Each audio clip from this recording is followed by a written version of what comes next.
Hello good morning friends. Welcome back to SN English classes. आज की class में हम आपके लिए लेकर आए हैं विलियम वर्ड्सवर्थ और यहाँ हम विलियम वर्ड्सवर्थ के द्वारा रचित पोएम डैफोडिल्स के बारे में पढ़ेंगे। तो आइए दोस्तों बात करते हैं डैफोडिल्स पोएम और उनके पोएट विलियम वर्ड्सवर्थ के बारे में।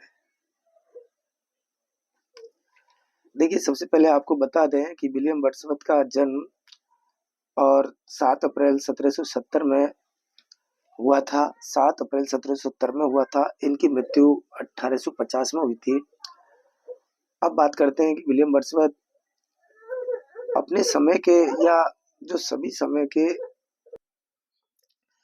तो दोस्तों विलियम वर्ड्सवर्थ सभी समय में जो महान कवि थे उनमें से प्रमुख थे और इनका जन्म कम्बरलैंड के कोकोमाउथ में हुआ था।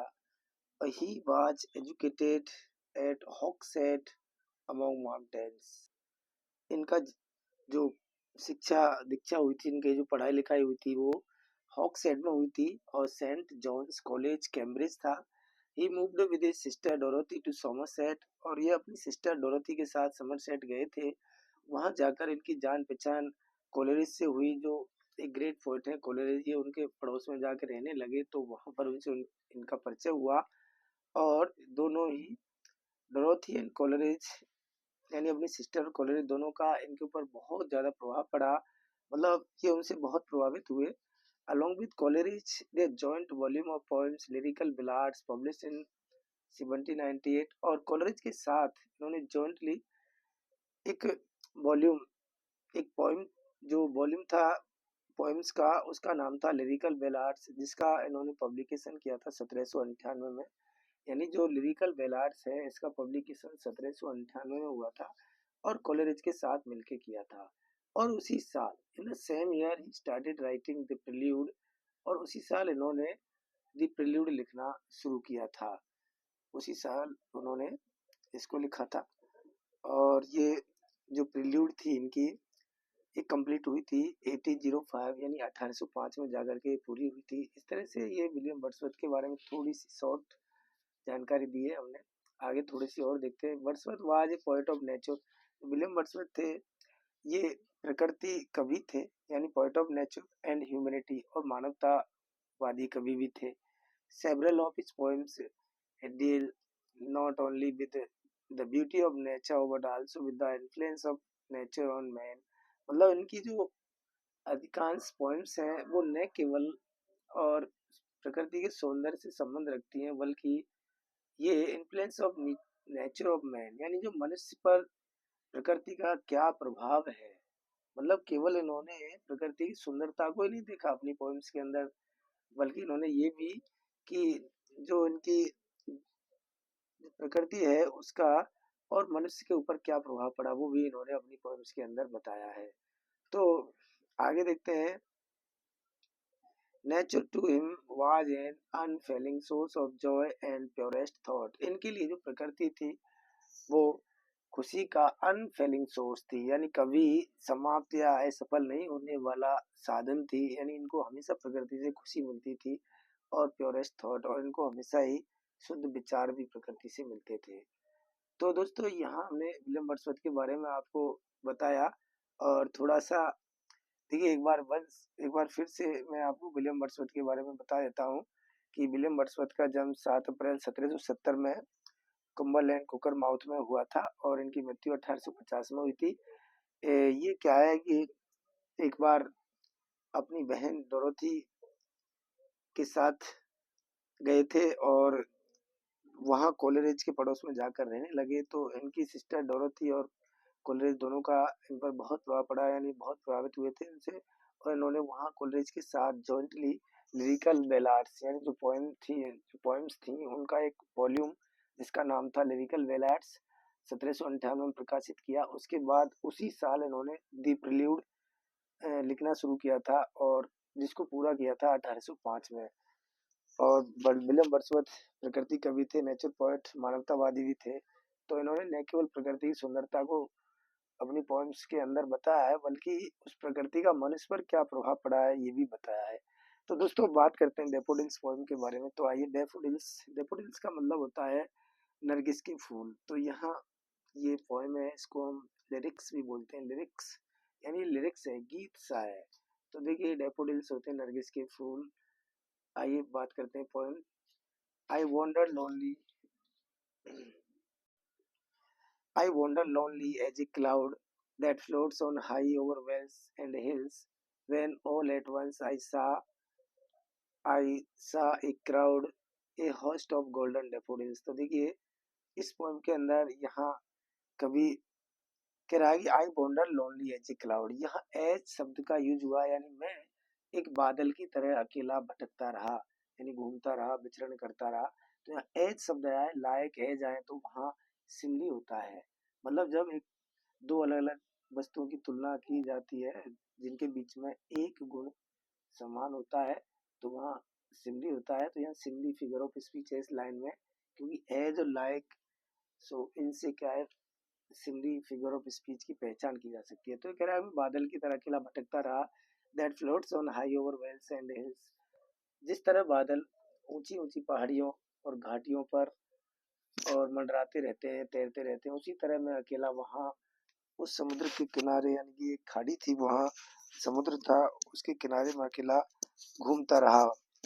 When all at once I saw a crowd, फिर all at once जब अचानक, I saw a crowd मैंने देखा, एक क्राउड में एक भीड़, ए होस्ट ऑफ गोल्डन डैफोडिल्स, एक भीड़, एक झुंड देखा है। होस्ट एक झुंड ऑफ गोल्डन यानी सुनहरे कलर के डैफोडिल्स, नरगिस के फूलों की। मैंने एक सुनहरे कलर के नरगिस के फूलों का एक झुंड देखा, वहां अचानक देखा। तो यहाँ पर एक crowd, A host of golden daffodils देखा। तो यहाँ पर एक क्राउड यानी बहुत सारी भीड़ का है फूलों को, तो इसलिए यहाँ एक्सेक्रेशन हाइपरबोल का यूज है। When all at once I saw a crowd, a host of golden daffodils beside the lake। ये जो नरगिस के फूल थे, डैफोडिल्स थे, ये beside the lake यानी झील के बगल में थे।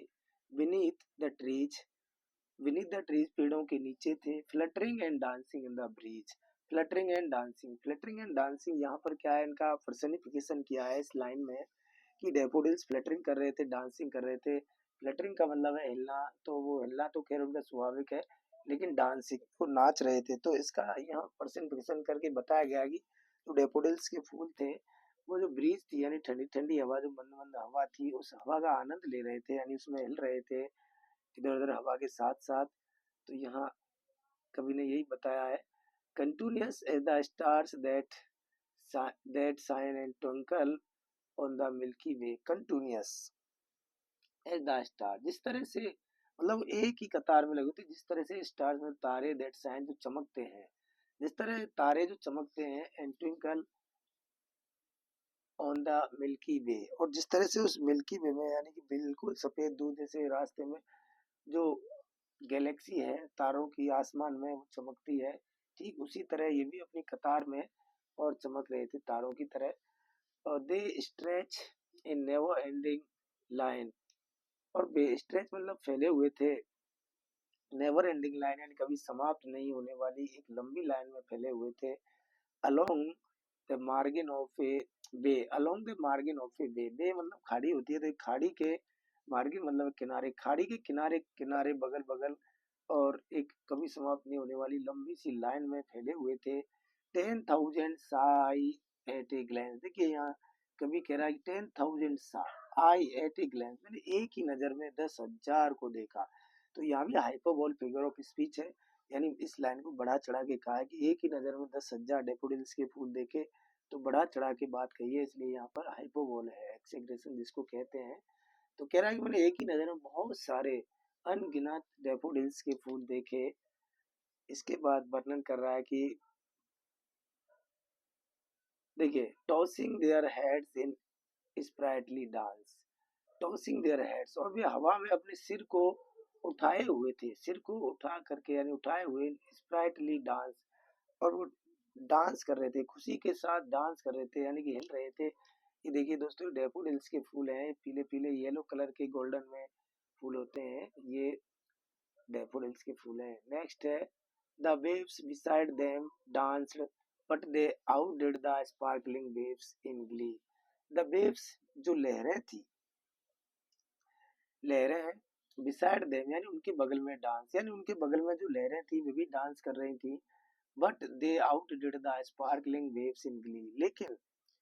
लेकिन जो डेफोडिल्स थे वो लहरों से ज्यादा अच्छे चमक रहे थे, अच्छा डांस कर रहे थे खुशी में.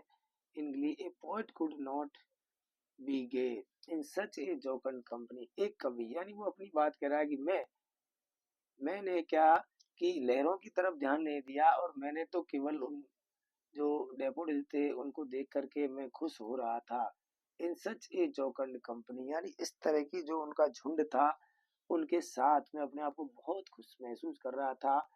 आई gazed and gazed but little thought what wealth the show to me had brought. मैंने उनको बार बार टकटकी लगा के देखा, लेकिन लिटिल थॉट, लेकिन मेरे दिमाग में एक हल्का सा भी विचार नहीं आया कि what wealth the show to me, यहाँ पर बहुत wealth the show to me had brought, कि मेरे लिए उन्होंने ऐसा कौन सा खजाना वे लेकर के आए थे, ऐसा कौन सा खजाना मेरे लिए वो लेकर के आए थे जिससे मैं खुश हो रहा था, संतुष्टि मिल रही थी. तो मैंने ऐसा बिल्कुल भी ध्यान नहीं दिया था. नेक्स्ट कह रहा है कि for oft when on my couch I lie.